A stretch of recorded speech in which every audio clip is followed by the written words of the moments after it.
Welcome to the Windows Computer and Technology channel, and we just passed a milestone once again on July the 29th, which was last Friday. We had 7 years of Windows 10. It is on July the 29th, 2015 that Windows 10 appeared for the first time. And I know some of you are followers from like almost the beginning of my channel. And I remember that night when we were waiting for the release of it, how excited we were. And we were just, kind of waiting anxiously for Windows 10 to get here. Some of us had already installed Windows 10 because it was the start of the Windows Insider program. It was the start where some people had the first versions, but what we had to test on the Insider program was really far from the finished product.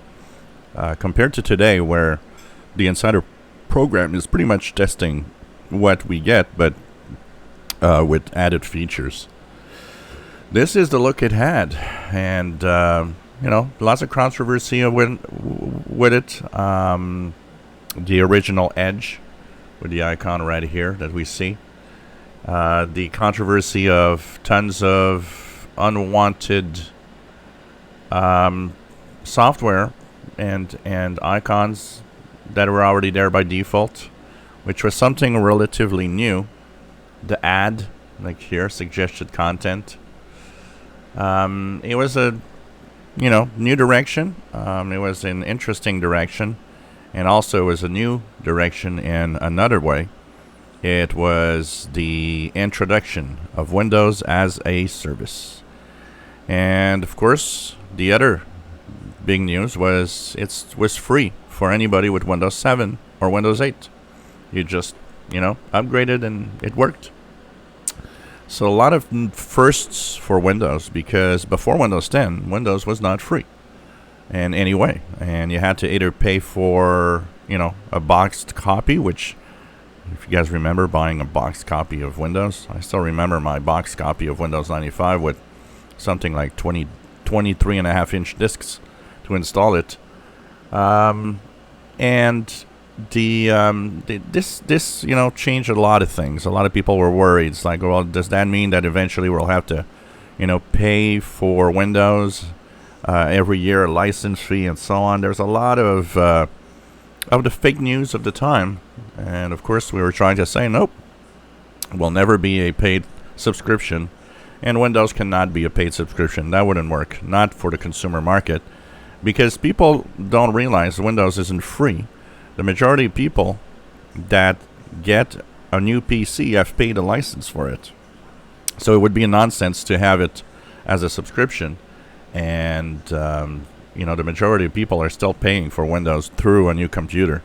Which is something a lot of people don't know, because for those that have upgraded to Windows 10, it's like, oh, it's free. Yeah, okay, kind of. They get you into a different world.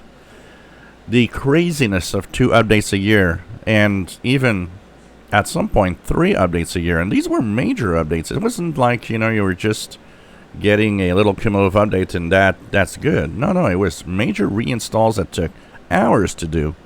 Somebody somewhere did not understand what people were going through, and of course there were a few mistakes along the way.